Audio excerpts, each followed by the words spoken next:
TD learning point YouTube online class में मैं Ashok Kumar sir आप सभी का स्वागत करता हूं। हमारी हिंदी की कक्षाएं लगातार चल रही हैं और जो कि हमने पहली क्लास में वर्णमाला के बारे में चर्चा की, उसके बाद में हमने संधियों के बारे में जाना, स्वर संधि, व्यंजन संधि, विसर्ग संधि, और जो उसके बाद हमारी जो अगली कक्षा थी वो थी समास की, तो हमने समास के बारे में भी जाना। और आज जो हमारी नई कक्षा है, जो प्री बीएसटीसी और पीटेट के एग्ज़ाम में जो सिलेबस है उसके आधार पर आज हमारी जो नई कक्षा वो है उपसर्ग की। किसकी है? उपसर्ग की। तो उपसर्ग होता क्या? देखिए, उपसर्ग को अंग्रेजी में प्रीफिक्स बोलते हैं। क्या बोलते हैं? प्रीफिक्स। तो प्रीफिक्स का अर्थ होता है प्री प्लस फिक्स। प्री यानी पहले और फिक्स यानी जुड़ना, यानी वे शब्दांश जो मूल शब्द के आगे जुड़कर उसके अर्थ में परिवर्तन कर दें उन्हें क्या कहते हैं? उपसर्ग। यानी उपसर्ग की परिभाषा क्या है? वे शब्दांश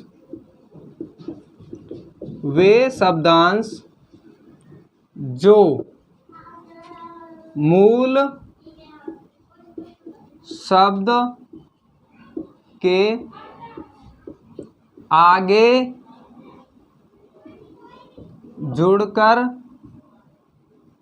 जुड़कर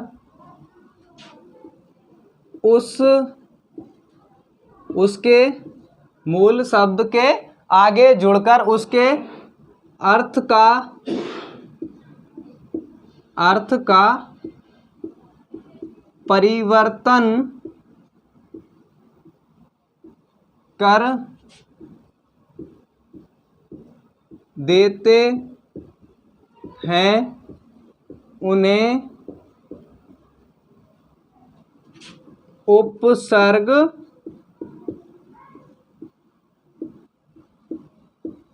कहते हैं। यानी कि वे शब्दांश जो मूल शब्द के आगे जुड़कर, यानी मूल शब्द के आगे जुड़कर उसके अर्थ में परिवर्तन कर देते हैं उन्हें उपसर्ग कहा जाता है। क्या कहा जाता है? उपसर्ग। तो उपसर्ग दो शब्दों से बना, देखिए, उपसर्ग। तो ये उप प्लस सर्ग, यानी उप का अर्थ होता है आगे और सर्ग का अर्थ होता है क्या? जुड़ना। यानी कि आगे जुड़ना, यानी जो शब्द आगे जुड़ जाए उन्हें क्या कहेंगे? उपसर्ग। यानी कि जैसे हम एक शब्द लेते हैं, देखिए, अपमान शब्द है, देखिए, तो इसमें क्या उपसर्ग है? इसमें अपमान, मान अप, यानी मान शब्द का हमें पता लग रहा है। मान क्या होता है? मान सम्मान कहते हैं ना, किसी का मान सम्मान करना चाहिए, तो यानी मूल शब्द क्या हुआ? मान। ये हुआ मूल शब्द क्या है? मान। और ये अब क्या हुआ? उपसर्ग। यानी इसमें अब तो हुआ उपसर्ग और मान हुआ मूल शब्द। यानी कि आसानी से हमें पता लग रहा है। देखिए, अपमान अलग अलग, देखिए, जब अप नहीं लगेगा मान के आगे, मान यानी सम्मान कहते हैं, यानी किसी का सम्मान करो, मान करो, सम्मान करो, यानी कि किसी की जो कोई आए तो उसकी इज्जत करना, उसे सम्मान कहा जाता है। तो इसी तरह अप प्लस मान, अप उपसर्ग हो गया, मान मूल शब्द हो गया। तो मूल शब्द में यानी मान में अप शब्द जुड़ा, तभी तो हमारा अपमान शब्द बना ना। ठीक है। तो अब हम आगे चर्चा करें कि उपसर्ग होते कितने हैं, और अब तो अभी हमने चर्चा की थी उसकी परिभाषा के बारे में। अब देखते हैं हम उसके भाग कितने, यानी कितने प्रकार के होते हैं उपसर्ग। उपसर्ग के प्रकार। उपसर्ग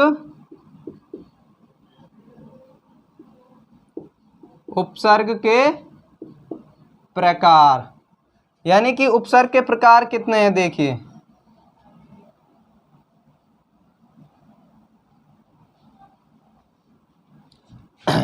पहला है संस्कृत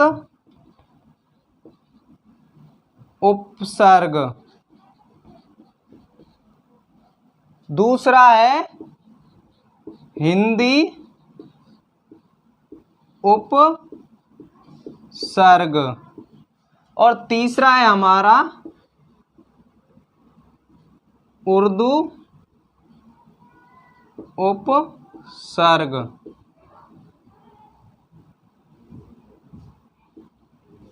यानी संस्कृत उपसर्ग, हिंदी उपसर्ग और उर्दू उपसर्ग। उपसर्ग कितने प्रकार के होते हैं? 3 प्रकार के।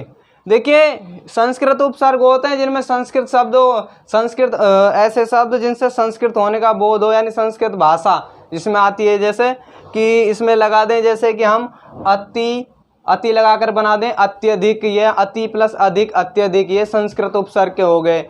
और जैसे लगा दें अभी प्लस मत अभिमत, अप लगा दें। इसी तरह जो दूसरा है हमारा हिंदी उपसर्ग।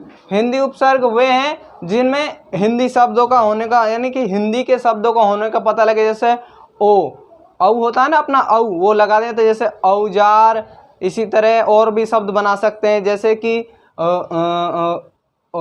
औजार। और इसी तरह फिर हमारा जो उर्दू उपसर्ग में क्या है, जैसे कि हम लगा दें कि जैसे बदकिस्मत, यानी किस्मत में आगे लग गया बद, तो बदकिस्मत, बद शब्द लग गया। या कम, हम शब्द लगा दें या कम शब्द लगा दें, तो वो हमारे उर्दू उपसर्ग के होंगे। तो अब हम एक एक उपसर्ग के बारे में उनके उदाहरण सहित हम चर्चा करते हैं अब आगे। तो जो उपसर्ग के हैं 3 प्रकार, संस्कृत उपसर्ग, हिंदी उपसर्ग और उर्दू उपसर्ग। इसी तरह हम एक एक के बारे में चर्चा करेंगे। जैसे संस्कृत उपसर्ग के बारे में करेंगे। अब देखिए संस्कृत उपसर्ग कौन कौन से हैं। एक सारणी बना देता हूँ, टेबल सी, और उसमें क्या है कि हम आसानी से उनका देख लेंगे। यानी कि यहाँ कर देंगे हम संस्कृत उपसर्ग। तो ये एक लाइन हो गई इस तरह, एक ये हो गई।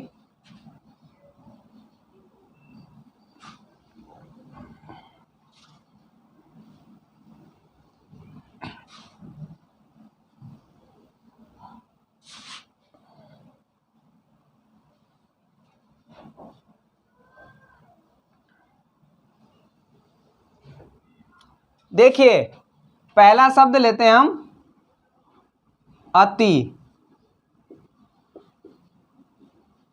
पहला शब्द क्या लेते हैं हम? अति। यानी अति का अर्थ होता है ऊपर या अधिक। तो देखिए शब्द लिखें, एक लिखेंगे अत्यधिक। देखिए अति प्लस अधिक का क्या होगा? अत्यधिक। देखिए पहला शब्द हम लेंगे अति। अति का अर्थ होता है ऊपर, अति का अर्थ होता है ऊपर या अधिक।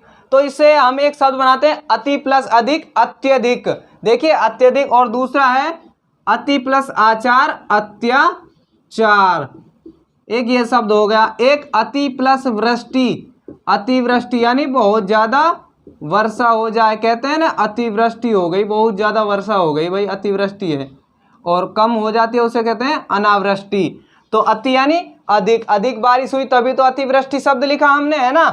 तो अति का क्या हो गया? अधिक, यानी अत्याचार, अत्यधिक, अत्याचार, अतिवृष्टि, ये शब्द हमारे आसानी से मिल गए। और भी लिख सकते हैं, जैसे कि अतिरिक्त, यानी कि इसके अलावा और अधिक, यानी अतिरिक्त। अतिरिक्त शब्द से क्या पता चलता है कि यानी इसके अलावा और भी चीजें, क्या है? अतिरिक्त। तो इसी तरह अति के बाद में अगला हम शब्द लेंगे अधि। यानी दूसरा शब्द हम अधि ले लेते हैं। तो अधि क्या होता है? श्रेष्ठ या ऊपर। अधि का होता है श्रेष्ठ, ऊपर या समीप। देखिए आपको इसी तरह शब्द दे देगा, उसमें पूछ लेगा आपसे, ये कह सकता है कि जैसे अत्यधिक शब्द दे दिया, उसमें कहेगा कि आपसे उपसर्ग क्या है, छांटिए इसमें। तो आपको ऐसे आसानी से देख लेना कि अत्यधिक जो शब्द है अत्य प्लस अधिक, 2 शब्दों से बना है, तो अति प्लस अधिक से तो अत्यधिक बन गया, तो अति उपसर्ग इसमें आसानी से आ गया। इसी तरह हमारा जो अगला है अधि, अधि का हो जाएगा इसी तरह अधि का श्रेष्ठ। तो अधि का एक तो अधि, अधिष्ठान, अधिष्ठान, अधिपति, अधि प्लस पति अधिपति, अधि प्लस ठान अधिष्ठान, अधिराज, अधिराज। और इसी तरह हमारे और भी जैसे अधिकार शब्द भी लिख सकते हैं, अधिकार, अधिकार। तो इसी तरह और भी अन्य शब्द हैं जिनको हम आसानी से उनके बारे में पता लगा सकते हैं, जैसे अधि प्लस ठान अधिष्ठान, अधि प्लस पति अधिपति, अधि प्लस राज अधिराज, अधि प्लस कार अधिकार। और एक है अधि प्लस गुण, अधि गुण, यानी अधिगुण का अधि प्लस गुण का हो गया अधिगुण। तो इस तरीके से अगर हमसे ये पूछ ले ये शब्द दे दे, इस तरीके से शब्द दे दे या इस तरीके से दे दे, अधि बना करके कोई आप कोई उपसर्ग मूल शब्द यानी कि लगा करके और उपसर्ग बनाइए, यानी कि अधि उपसर्ग लगा करके आप किसी शब्द का निर्माण कीजिए, तो आप आसानी से लगा सकते हो। जैसे अधि प्लस पति अधिपति, और अधि प्लस राज अधिराज, अधि प्लस कार अधिकार, अधि प्लस गुण अधिगुण। तो इसी तरह हम अब आगे चलते हैं कि तीसरा शब्द हम लेते हैं अनु।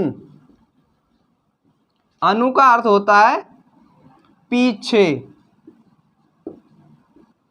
अनु का अर्थ होता है पीछे। और अगला समान भी होता है, और एक होता है इसका अर्थ साथ, यानी कि अनु का होता है पीछे, समान और साथ। यानी कि अनु के तीन अर्थ निकल कर आए, अपना पीछे, समान और साथ। तो इसमें लिखते हैं जैसे कि अनुशासन, अनुशासन कहते हैं ना कक्षा में भी अध्यापक कहता है कि अनुशासन में रहिए भाई, यानी कि सभी समान रहिए, अनुशासन में आया करो, समान ड्रेस होती है सभी की, और जूते होते हैं, और सभी का एक ड्रेस कोड होता है। तो कहते हैं कि अनुशासन में आइए, जैसे और बच्चे आ रहे हैं आप भी अनुशासन भंग मत कीजिए। इसी तरह अनुशासन यानी समान आइए, अनुशासन में हमें पता लग रहा है ना समान आने का, उसका अर्थ का पता लग रहा है। और अगला जैसे अनुभव, यानी कि किसी बात का पता लगे, भाई किसी बात का हमें पता लगे, अनुभव लगे, तो कहते हैं अनुभव हो गया भाई, हमें उस चीज़ का पता लग गया।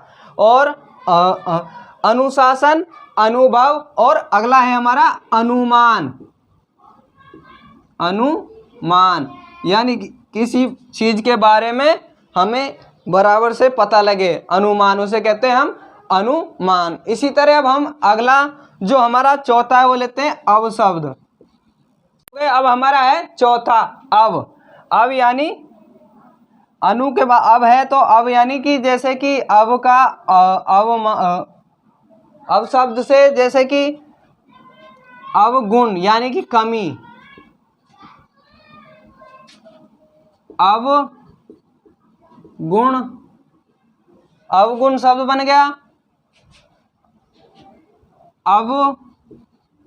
अवमानना, अवमानना। इसी तरह हम और भी अन्य शब्द बना सकते हैं, यानी कि आसानी से हम और भी शब्द बना सकते हैं। और अगला है हमारा, देखिए जैसे कि अब हम 1 2 3 और 4, 4 तो कर ही चुके हैं, एक और करते हैं जैसे कि अप। अप का मतलब होता है हीनता, हीनता यानी किसी चीज से हीन हो जाती है ना, उसे हीनता कहते हैं। जैसे कि अपमान, किसी का अपमान हो गया, कहते हैं कि उसका अपमान हो गया भाई। अपव्यय यानी कि बहुत ज़्यादा खर्च, बेकार में खर्च कर रहा है भाई, बेवजह उसको बहा रहा है। पानी को जैसे कहते हैं पानी का अपव्यय मत करो, यानी कि उसको व्यर्थ में मत बहाओ। अपहरण, इस तरीके से हमने संस्कृत जो उपसर्ग हैं हमारे उनके बारे में आसानी से चर्चा की है। और जो संस्कृत उपसर्ग हैं वो इसी तरीके से आएंगे, और आपको या तो आपको शब्द देगा या फिर आपसे उपसर्ग दे करके कोई शब्द का निर्माण करवाएगा, यानी किसी शब्द का निर्माण करवाएगा। इसी तरह अब हम, ये तो हो गए हमारे संस्कृत उपसर्ग, अब करते हैं हम अपने हिंदी उपसर्ग के बारे में। ठीक है, अगला जो हमारा है वो कौन सा है, हिंदी उपसर्ग। तो हम ये टेबल तो हमारी इसी तरह काम आ जाएगी, हम इन शब्दों को मिटाते हैं क्योंकि टेबल बनाने में समय लगेगा, तो हमें समय की बहुत कद्र करनी है क्योंकि एग्ज़ाम नज़दीक है, हमारे सर पर है ये समझो, और हमें समय बर्बाद यूं ही नहीं करना है, हमें अपनी तैयारी बरकरार रखनी है जिससे हमारा अच्छे नंबरों से सिलेक्शन हो।